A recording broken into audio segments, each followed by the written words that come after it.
नमस्कार, आप हैं वीआईपी न्यूज के साथ और मैं हूं शीरीन सिद्दीकी। बढ़ते हैं इस वक्त के खास और ताजा तरीन बुलेटिन की ओर। प्रदेश के मुख्यमंत्री भूपेश बघेल का आज जन्मदिन है। इस मौके पर मेट्रो सिटी की तर्ज पर आज से 4 मैकेनाइज्ड स्वीपिंग मशीन से शहर की मुख्य सड़कों की सफाई के साथ धुलाई शुरू होगी। साथ ही मुख्यमंत्री निवास पर कांग्रेस के कार्यकर्ताओं और उनके चाहने वाले उनसे मिलने के लिए आए हुए हैं। आज दोपहर 12:30 बजे से 4 बजे तक मुख्यमंत्री निवास में ओपन हाउस का कार्यक्रम रखा गया है, जहां लोग उनसे आकर मिल सकते हैं। इस मौके पर महापौर एजाज ढेबर ने विशेष तौर पर 65 किलो का लड्डू मुख्यमंत्री के लिए लेकर सीएम हाउस पहुंचे। मुख्यमंत्री भूपेश बघेल ने प्रयास एजुकेशन सोसाइटी की छात्राओं के लिए खेल सामग्री और डिजिटल ब्लैक बोर्ड हेतु 10 लाख रुपए की राशि की स्वीकृति दी है। गौरतलब है कि रक्षाबंधन के पावन अवसर पर मुख्यमंत्री भूपेश बघेल के निवास कार्यालय में कल प्रयास एजुकेशन सोसाइटी टिकरापारा रायपुर की छात्राओं ने मुख्यमंत्री से मुलाकात कर उन्हें राखी बांधी थी।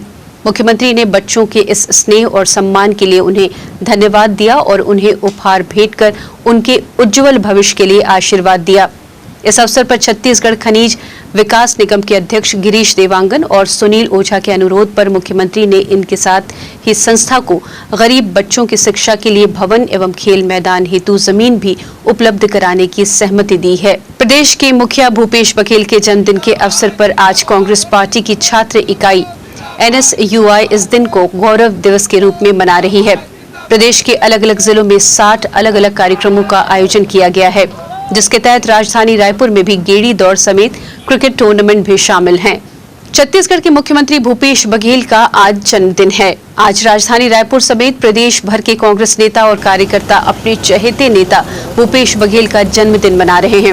इस दौरान राजधानी में दोपहर 12:30 बजे से 4 बजे तक मुख्यमंत्री निवास में ओपन हाउस का कार्यक्रम रखा गया है। कार्यक्रम में उन्हें बधाई देने आम कार्यकर्ताओं से लेकर सभी जनप्रतिनिधि भी पहुंचे।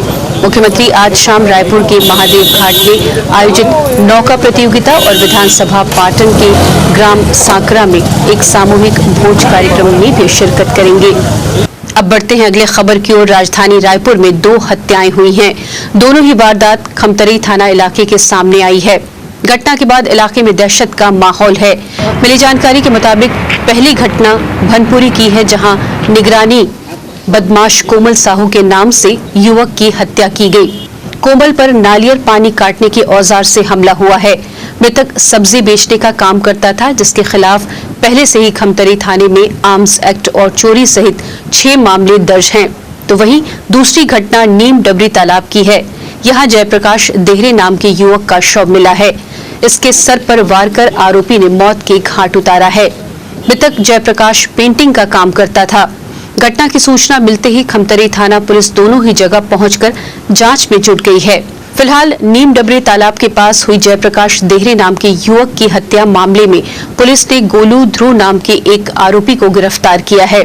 साथ ही निगरानी बदमाश कोमल साहू की हत्या के मामले में कुछ नाबालिगों का नाम सामने आया है, जिसकी तलाश में पुलिस जुट गई है।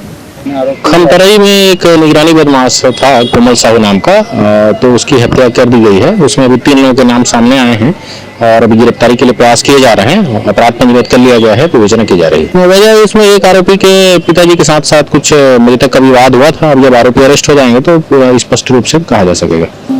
नहीं, दूसरा में जयप्रकाश देहरे नाम के व्यक्ति है जिसकी हत्या हुई है। उसमें दोनों के बीच दोनों शराब पी रहे थे, उसी बीच में दोनों के बीच विवाद हुआ, तो आरोपी ने मृतक का गला दबा के उसके बाद पत्थर से कुचल के उसकी हत्या की है। आरोपी को गिरफ्तार कर लिया गया है। अपराध पंजीबद्ध करके विवेचना की जा रही है। कोंडागांव जिला साहू संघ के 3 वर्षीय कार्यकाल के नवनिर्वाचित पदाधिकारियों और कार्यकारिणी का शपथ ग्रहण समारोह में सांसद दीपक बैज शामिल हुए, जहां सांसद बैज ने कहा कि साहू समाज को संगठित होकर काम करना होगा, तभी आने वाली पीढ़ी को हम नई दिशा दे पाएंगे।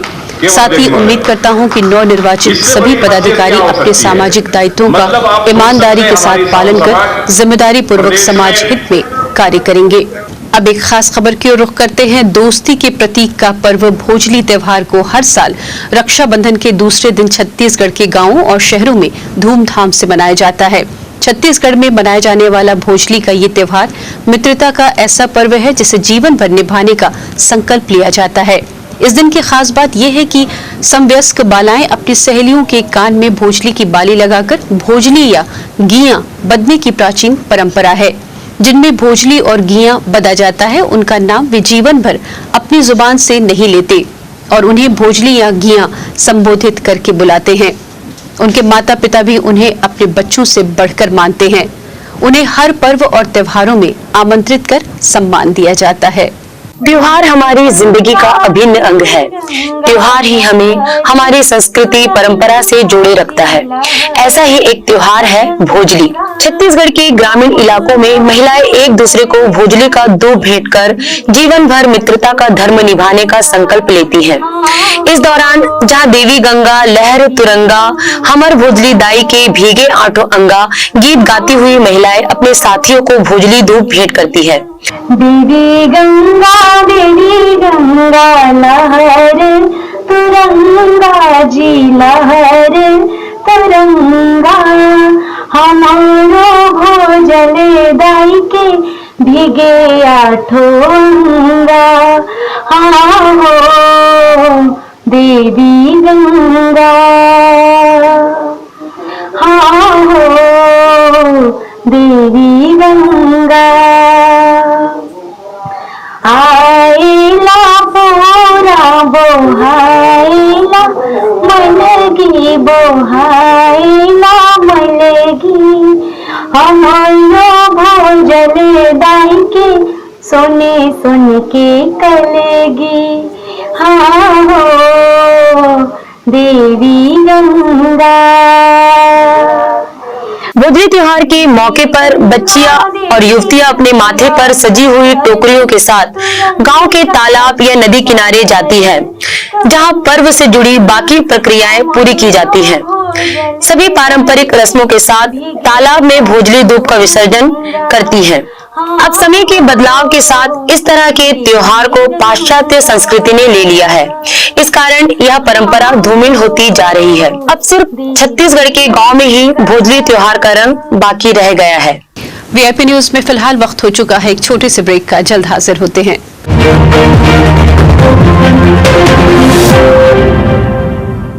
वीआईपी न्यूज नया चैनल शुरुआत आज हो रहा है। मैं अपनी ओर से ढेर सारी शुभकामनाएं कि छत्तीसगढ़ की आवाज बने। मुझे बड़ी प्रसन्नता है ये जान के कि वीआईपी न्यूज के नाम से एक नया चैनल छत्तीसगढ़ में लॉन्च हो रहा है और उसमें छत्तीसगढ़ के हितों का, छत्तीसगढ़ के संस्कृति का, छत्तीसगढ़ के संरक्षण का, छत्तीसगढ़ के विकास का और छत्तीसगढ़ के उन्नति का, इन्हीं बातों पर ये आधारित होगा। मैं इसके लिए आप सबको बधाई देता हूँ और अपेक्षा करूँगा कि बहुत जल्द ही आप छत्तीसगढ़ियों के दिल को जीत पाएंगे। ये मेरी शुभकामनाएं हैं। ये चैनल हमारे छत्तीसगढ़ के न केवल समस्याओं को ध्यानाकर्षित कराएंगे बल्कि उस समाधान के लिए सार्थक पहल भी। इसके साथ में हमारे छत्तीसगढ़ की जो संस्कृति है, हमारे कल्चर है, लोक शैली, लोक भाषा, लोकगीत और छत्तीसगढ़ की हमारी जो परंपरा है, तीज त्योहार हैं, आपके चैनल के माध्यम से सबको देखने का अवसर प्राप्त होगा। सबसे पहले मैं वीआईपी न्यूज और पूरे वीआईपी न्यूज परिवार को बधाई देना चाहता हूँ, शुभकामनाएं देना चाहता हूँ। जिस प्रकार से एक पत्रकार, एक मीडिया को होना चाहिए, उस प्रकार से आज की परिस्थितियों को उजागर करना और सच्चाई को बताना अगर कोई कर सकता है तो मीडिया उसको कर सकती। हजारों और लाखों करोड़ों की बातों को अगर हम नहीं पहुंचा पा रहे हैं या अगर जनता तक पहुंचाना है तो उसको सिर्फ और सिर्फ मीडिया उसको पहुंचा सकता है। मैं लोकतंत्र के चौथे स्तंभ मीडिया को धन्यवाद और बधाई देना चाहता हूं। आपके वीआईपी परिवार को बधाई देना चाहता हूं। देखो, ये वीआईपी न्यूज जो है आज नया आवत है और कोई भी न्यूज हो, न्यूज तो ला मानता हमन गाँव के आम आदमी की जो बात रखा है, ये चैनल उसी प्रकार के ये प्रदेश के, देश के एक नंबर चैनल बनाए, ऐसे वीआईपी चैनल पर मोर शुभकामनाएं। वीआईपी चैनल के शुभारंभ पर मैं वीआईपी चैनल के समस्त टीम को बधाई और शुभकामनाएं देता हूं और यह उम्मीद करता हूं कि जिस प्रकार से समाचार जनता तक पहुंचना चाहिए और जनता की आवाज़ बनना चाहिए, उस कर्तव्य का निर्वहन वीआईपी चैनल और इसकी टीम करेगी।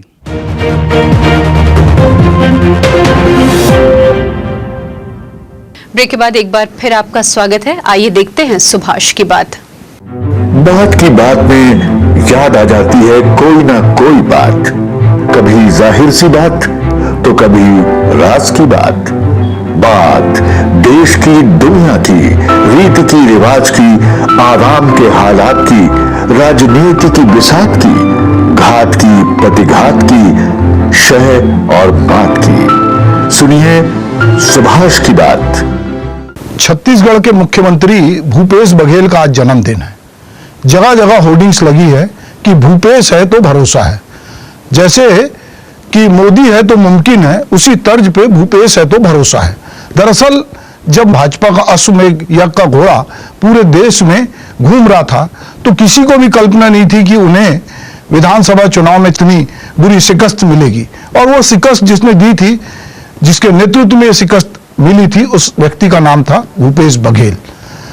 झीरम घाटी में जब कांग्रेस के बड़े नेता मारे गए और उसके बाद भूपेश बघेल को छत्तीसगढ़ कांग्रेस का नेतृत्व मिला तो उन्होंने पदयात्राएं की, जमीनी दौरे किए। चूंकि वो किसान हैं और एक उनके अपने जुझारू तेवर हैं और वो अपने तेवर के कारण जाने जाते हैं, तो उन्होंने पूरे छत्तीसगढ़ में कांग्रेस में एक नई ताकत पैदा की और उस ताकत के भरोसे उन्होंने पूरे देश में जो कांग्रेस सबसे ज्यादा बहुमत से कहीं जीती तो वो छत्तीसगढ़ था। यही वजह है कि मध्य प्रदेश में भी कांग्रेस का राज था, पर वो बहुत दिन नहीं चला और वहां कांग्रेस की सरकार गई और भाजपा की सरकार है। पर छत्तीसगढ़ में ऐसा नहीं हुआ। यहाँ 2.5 साल की बात हुई और कहा कि भूपेश बघेल 2.5 साल के मुख्यमंत्री हैं। वो बात भी अब हाशिए पे चली गई और भूपेश बघेल लगातार अपने फैसलों के कारण, अपनी ग्रामीण छवि के कारण और किसान, गरीब, इनके साथ जुड़े होने के कारण आज लोगों के बीच बहुत लोकप्रिय है। छत्तीसगढ़ी अस्मिता को अपने साथ रखकर छत्तीसगढ़ के लोगों के हित चिंतक के रूप में पहचाने जाने वाले भूपेश के लिए ऐसे ही कांग्रेसी नहीं लिख रहे कि भूपेश है तो भरोसा है।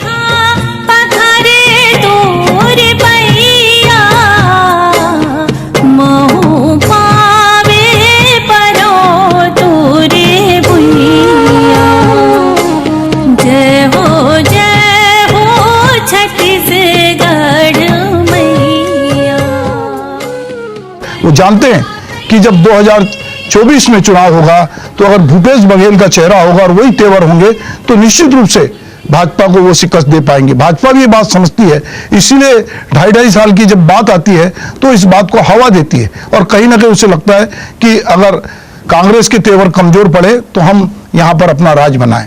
एक समय था मध्य प्रदेश की राजनीति में कि छत्तीसगढ़ कांग्रेस का गढ़ समझा जाता था, पर 15 साल यहां से कांग्रेस सत्ता से बाहर रही।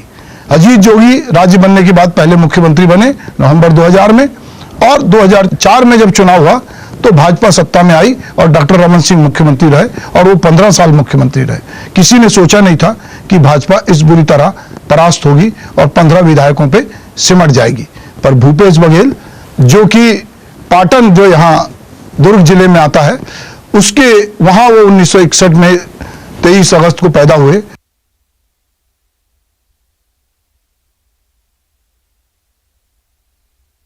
किया वो 2 बार लोकसभा का उन्होंने चुनाव भी लड़ा, दुर्ग संसदीय क्षेत्र से वो हारे, पर वो अपने विधानसभा क्षेत्र से भी चुनाव हारे, पर उनका तेवर भी कम नहीं हुआ, उनका संघर्ष भी कम नहीं हुआ। वो गांधी से बहुत प्रभावित हैं। वो उस तरह के कांग्रेसी नेता नहीं है जिनकी विचारधारा में कोई यहाँ वहां का डोलना होता है। वो अगर आरएसएस पे अटैक करते हैं तो पूरी तरह अटैक करते हैं, वो गांधी के साथ खड़े होते हैं तो पूरे खड़े होते हैं। इसलिए उनके जो भी निर्णय होते हैं वो गांधी के ग्राम स्वराज के आसपास होते हैं। उनके अपने तेवर हैं, इसलिए वो अपने तेवर के कारण जाने जाते हैं। यही वजह है कि पूरे प्रदेश में जब उनके जन्मदिन की बात हो रही है तो बार बार ये लिखा जा रहा है कि भूपेश है तो भरोसा है। ये भरोसा भूपेश कायम रखेंगे, इसलिए लग रहा है, क्योंकि अब चूंकि चुनाव तो 2024 में होंगे, पर उसकी तैयारी भूपेश बघेल ने अभी से प्रारंभ कर दी है और लगातार अपने साथियों के साथ वो इस तरह के निर्णय ले रहे हैं कि छत्तीसगढ़ में कांग्रेस की सरकार फिर से आए और ग्रामीण क्षेत्र में उनका आधार बनता जा रहा है। कोरोना काल में जब पूरे देश में हाहाकार मचा था, तब भूपेश बघेल ने अपनी दूरदर्शिता से मनरेगा जैसी योजना जो केंद्र की थी उसको आधार बना के उन्होंने ग्रामीण क्षेत्र में रोजगार का सृजन किया। उन्होंने जब गोबर खरीदी का फैसला किया तो लोगों ने उसका मजाक उड़ाया कि गोबर खरीद रहे हैं। जो बात कहते थे कि गुड़ गोबर हो गया, तो उन्होंने गोबर को गुड़ बनाने की एक जुगत की और उन्होंने 99 करोड़ 8 लाख रुपए का गोबर खरीदा है और अभी 26वीं किस्त उसकी जारी हुई है। चाहे किसानों से 2500 रुपए पे समर्थन मूल्य पे धान खरीदी की बात हो, चाहे राजू न्याय योजना की बात हो, गोधन योजना की बात हो, या ग्रामीण खेतिहर मजदूरों को पैसे देने की बात हो, ये सारे निर्णय उन्होंने इस तरह से लिए हैं और वो लगातार इस तरह से निर्णय ले रहे हैं। तो उनके जन्मदिन पे जो पूरा उत्साह का वातावरण दिख रहा है, तो ये कहीं ना कहीं उस नेता के प्रति है जिस पर भरोसा है। तो इसीलिए लोग कह रहे हैं कि भूपेश है तो भरोसा है। अब बात करते हैं बस्तर संभाग से जुड़ी खबर की। बस्तर संभाग के कोंडागांव, बस्तर, सुकमा, दंतेवाड़ा जिला की कई नदी के नाले उफान पर हैं। क्षेत्र के दर्जनों गांवों का संपर्क मुख्य मार्गों से कट गया है। ग्रामीणों को जरूरी कार्यों के लिए भी गांव से निकलने में काफी दिक्कत हो रही है। नाले से दोपहिया वाहनों को पार करना काफी मुश्किल हो रहा है। स्थानीय लोगों की मदद से लकड़ी से लटकाकर दोपहिया वाहनों को पार करना पड़ रहा है। ये वीडियो कोंडागांव जिला मुख्यालय से लगे चमाई पंचायत के नाले का है, जहां से पार करके कोकुड़ भाटा गांव पहुंचना होता है। हल्की बारिश के बाद भी इस नाले की स्थिति कुछ ऐसी हो जाती है। कोकुड़ भाटा से सेवा देने वाली सरकारी कर्मचारियों को भी यहां पहुंचने में भारी दिक्कत हो रही है। ग्रामीणों ने कई बार इस नाले में पुल बनाने जाने की मांग की, मगर इन्हें सिर्फ आश्वासन मिला। ये तस्वीर ये समझने के लिए काफी है कि आज भी बस्तर क्षेत्र के बड़े भूभाग में विकास तो छोड़िए, लोगों को मूलभूत सुविधाएं भी नहीं मिल पा रही हैं।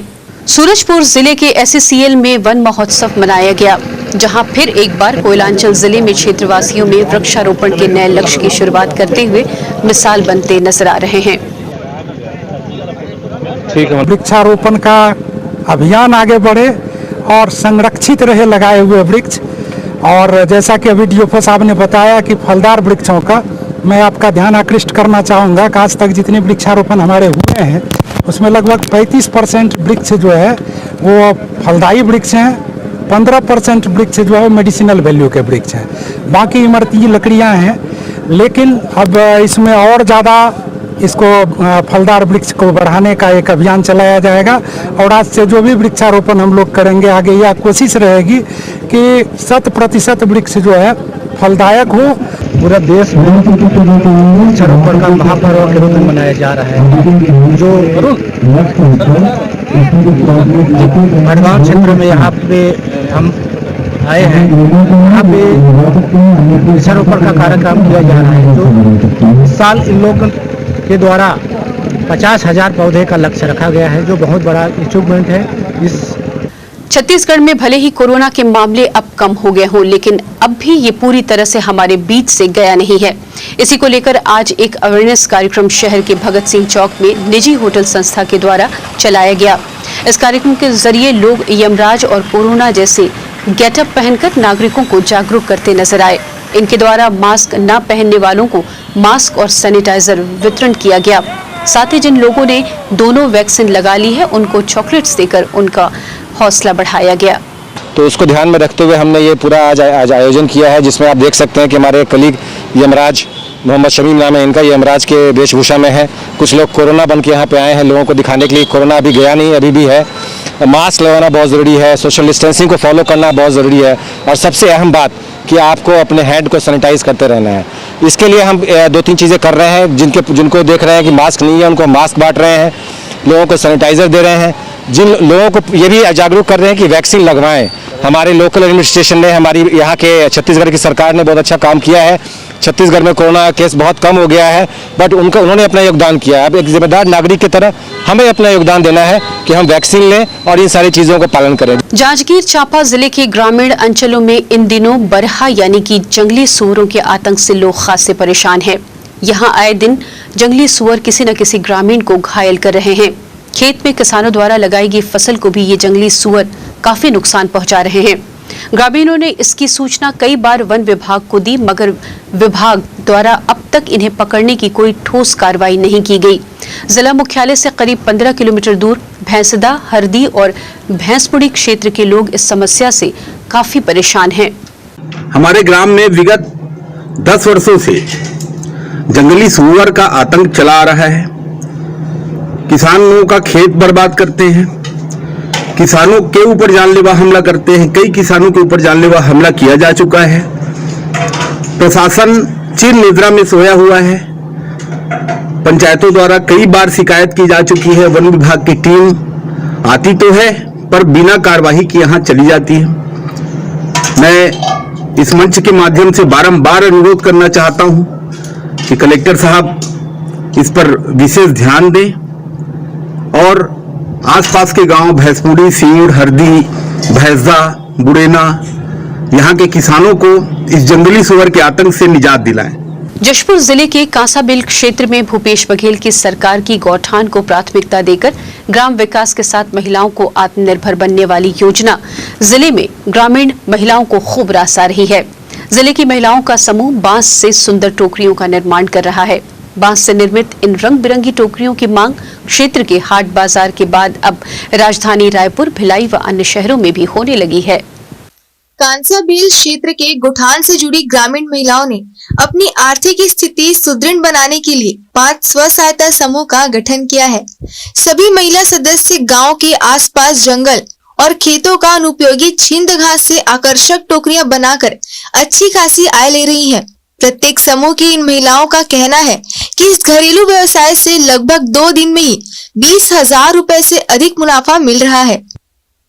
मेरा समूह का नाम विज्ञान गंगा और मैं विज्ञान गंगा समूह की सदस्य हूँ और मेरा गांव का नाम है कोटान पानी, पोस्ट सिमर कछार, थाना तहसील जिला जशपुर, राज्य छत्तीसगढ़। और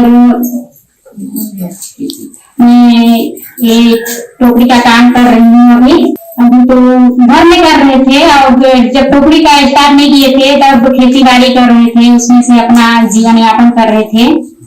और अभी टोकरी बनाने के लिए जब से शुरुआत की है बिहान समूह से जुड़े तब से, और अभी वन विभाग वाले प्रशिक्षण दिलवाए हैं अभी 2021 में, और वहाँ तक हम लोग बनाते अभी। टोकरियों के व्यवसाय के लिए महिलाओं के स्व सहायता समूह ने 60,000 रुपए का ऋण लिया था। अब ये 1.5 लाख रुपए की टोकरियां बेचकर सभी सदस्य माला माल हो रहे हैं। गांव के आसपास ही छिंद घास पर्याप्त मात्रा में मिल जाने से इन महिलाओं को कच्चे माल में भी अधिक पूंजी नहीं लगानी पड़ रही है। जशपुर जिले के कांसाबिल विकास के कोटान पानी ग्राम पंचायत में गौठान से जुड़ी हुई महिला स्व सहायता समूह 5 ऐसे समूह है जो आसपास के छिंद से टोकरी बनाने का काम कर रहे हैं और उनके द्वारा अब तक लगभग 1.5 लाख रुपए की आमदनी कमाई गई है। और ये हमारी जो महिलाएं हैं जो गौठान से जुड़कर आत्मनिर्भर बन रही है। महिलाओं का कहना है कि गौठान योजना से उन्हें विकास की नई राह मिल रही है और उनकी आर्थिक स्थिति भी सुधरने लगी है। Bureau report Raipur. कुछ दिनों पहले ही जिला खनिज न्यास नियंत्रण के मामले में केंद्र सरकार ने छत्तीसगढ़ की कांग्रेस सरकार को बड़ा झटका देते हुए डीएमएफ शासी परिषद के अध्यक्ष पद से प्रभारी मंत्रियों को हटाने का निर्देश दिया है। वहीं इस निर्देश में जिले के कलेक्टरों को इसके अध्यक्ष बनाए जाने की भी घोषणा की गई है। केंद्र सरकार के इस फरमान के बाद अब प्रदेश में राजनीति भी चरम पर नजर आ रही है। केंद्र सरकार के इस निर्देश के बाद विपक्ष के नेता भला कैसे चुप बैठ सकते हैं? मामले में बीजेपी के पूर्व मंत्री बृजमोहन अग्रवाल का बयान भी सामने आया है। उन्होंने राज्य सरकार को ही इसके लिए जिम्मेदार बताया है। साथ ही डीएमएफ में भ्रष्टाचार किए जाने जैसे कई गंभीर आरोप भी सरकार पर लगाए हैं। राज्य सरकार ने स्वयं ने ऐसी परिस्थिति पैदा की जिन परिस्थितियों के कारण केंद्र सरकार को पूरे देश के लिए आदेश निकालना पड़ा कि कलेक्टर ही उसके अध्यक्ष होंगे। उन्होंने कांग्रेस के सांसदों को उसका मेंबर बना दिया, बीजेपी के सांसदों को उसका मेंबर नहीं बनाया, बीजेपी के विधायकों को नहीं बनाया। तो ये सरकार हर चीज में राजनीति कर रही है। जो जनप्रतिनिधि है वो चुना हुआ है, सभी जनप्रतिनिधि बराबर है। अभी रायपुर का मेकाहारा का जो जन भागीदारी समिति है, ये पहली बार हुआ है, उसमें सब एमएलए होना चाहिए, मुझे उसमें नहीं रखा। तो जिस प्रकार से ये सरकार काम कर रही है और इस प्रकार के, क्योंकि सरकार डीएमएफ के फंड में जितना बड़ा भ्रष्टाचार है, अगर उसकी जांच हो जाए तो मुझे लगता है कि बहुत लोगों को जेल की हवा खानी पड़ेगी। इतना बड़ा भ्रष्टाचार उसमें हो रहा है और इसलिए केंद्र सरकार को डीएमएफ के पैसे, जिन क्षेत्रों में खनन के कारण वहां के लोगों का जीवन यापन में परेशानी खड़ी हुई है, उनके जीवन यापन करने में उनको सुविधा हो और वहां पर डीएमएफ के पैसे को खर्च कर उनको सुविधा उपलब्ध करवाई जाए, इसके लिए डीएमएफ के पैसे का उपयोग होना चाहिए। परंतु छत्तीसगढ़ की जो सरकार है वो अपने स्वयं के और अपने कार्यकर्ताओं के स्वार्थ के लिए डीएमएफ के का उपयोग लगातार कर रही थी, उसमें भारी भ्रष्टाचार हो रहा था और इसलिए केंद्र सरकार को ये निर्णय लेना पड़ा। केंद्र के फरमान और पूर्व मंत्री के बयान को लेकर कांग्रेस की खींच भी साफ साफ नजर आ रही है। कांग्रेस प्रवक्ता सुशील आनंद शुक्ला ने केंद्र के इस फैसले को देश की प्रजातांत्रिक व्यवस्था के साथ खिलवाड़ किया जाना बताया। वहीं बीजेपी सरकार के दौरान हुए घोटालों को लेकर भी भाजपा पर तीखा प्रहार किया है। देखिए, यदि 15 साल के भ्रष्टाचार के जांच कर दी जाए तो भारतीय जनता पार्टी के लगभग आधी से ज्यादा पूरी पार्टी जेल के भीतर में रहेगी। नान घोटाले में कौन भीतर रहेगा सभी जानते हैं। जल के मामले में कौन भीतर रहेगा सभी जानते हैं। तो घोटाले की तो जनक है भारतीय जनता पार्टी। जहां तक डीएमएफ का सवाल है तो डीएमएफ में भारतीय जनता पार्टी की केंद्र सरकार ने जो किया वह लोकतांत्रिक प्रणाली के विरोध में है। देखिए, निर्वाचित जनप्रतिनिधियों के ऊपर में यदि आप प्रशासन तंत्र को, प्रशासनिक अधिकारियों को ऊपर बैठाने की कोशिश करेंगे तो कहीं न कहीं आप देश के प्रजातांत्रिक व्यवस्था के साथ खिलवाड़ कर रहे हैं। ये कैसे संभव है कि कलेक्टर अध्यक्षता करेंगे और मंत्री सदस्य के रूप में उसमें शामिल होंगे। और दूसरी बात, डीएमएफ का फंड इसलिए बनाया गया था कि उस क्षेत्र के विकास, जहां पे खनिज का उत्खनन होता है, उस क्षेत्र के विकास को किया जाए। और विकास का काम सही माने में जो क्षेत्र के जनप्रतिनिधि होते हैं उस क्षेत्र की आवश्यकता को बेहतर समझते हैं, न कि प्रशासनिक अधिकारी। तो कहीं न कहीं यह उनकी खींच है। बता दें कि प्रदेश में जिला खनिज न्यास प्रशासन को लेकर राज्य और केंद्र सरकार के बीच कई महीनों से खींचतान चल रही है। सबसे पहले केंद्र सरकार ने 23 अप्रैल को दिशा निर्देश जारी कर डीएमएफ शासी परिषद का अध्यक्ष कलेक्टरों को ही बनाने को कहा। वहीं प्रभावित क्षेत्रों के जनप्रतिनिधियों को सदस्य के तौर पर शामिल किए जाने को निर्देशित किया था, जिसके बाद जून में राज्य सरकार ने केंद्र को पत्र भेजकर इस पद पर प्रभारी मंत्रियों को ही बने रहने का आग्रह किया।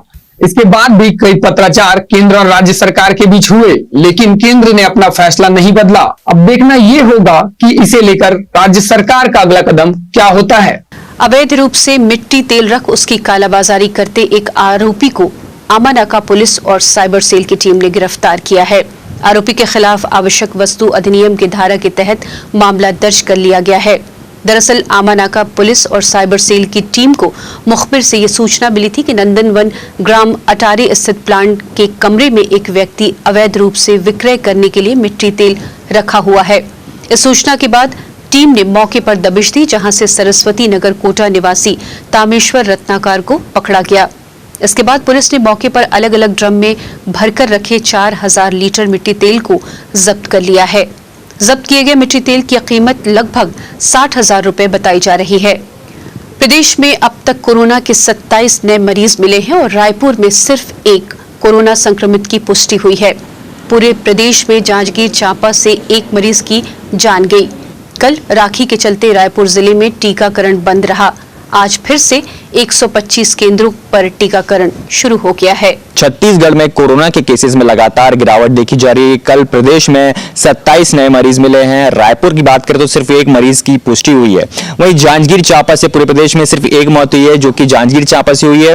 और राखी के चलते कल टेस्टिंग भी कम हुई थी। 12,500 मात्र टेस्टिंग हुई थी। डेली बेसिस, रेगुलर बेसिस में देखा जाए तो 35,500 से 40,000 तक डेली कोरोना की जांचें होती हैं। तो वहीं कल राखी के कारण कल रायपुर में एक टीकाकरण भी बंद था। आज फिर से एक बार 125 केंद्रों केंद्रों में टीकाकरण एक बार फिर से चालू हो गया है। कैमरामैन टिकेश्वर के साथ नवरत्न पाराशर, वीआईपी न्यूज, रायपुर। राजधानी रायपुर में लगातार आपराधिक मामलों में इजाफा देखा जा रहा है। रोज ही शहर के अलग अलग स्थानों में गंभीर अपराध दर्ज किए जा रहे हैं और फिर एक बार शहर के तेलीबांधा थाने में चाकूबाजी की वारदात सामने आई है। बताया जा रहा है कि मामूली विवाद के चलते इशाक अली नाम के एक युवक को चाकू मारकर बुरी तरह घायल कर दिया गया। घटना के बाद युवक को गंभीर हालत में अस्पताल में भर्ती कराया गया है। जानकारी देते हुए रायपुर शहर एएसपी तारकेश्वर पटेल ने बताया कि मामले में पुलिस ने आरोपियों की पहचान कर ली है और जल्द ही उनकी गिरफ्तारी भी कर ली जाएगी। तेलीबांधा थाना क्षेत्र में फुंडहर इलाके में घटना हुई है एक रेस्टोरेंट के बाहर, और उसमें भी अपराध पंजीबद्ध कर लिया गया है। आरोपियों की पहचान हो गई है, गिरफ्तारी का प्रयास किया जा रहा है। उनको वहाँ पे कुछ दोनों के बीच में वाद विवाद हुआ था, कुछ शूटिंग वगैरह की हुए थे दोनों, और उसके बीच में घटना हुई। इस बुलेटिन में फिलहाल इतना ही। मुझे दीजिए इजाजत। देश दुनिया की बाकी खबरों के लिए बने रहिए वीआईपी न्यूज के साथ। नमस्कार।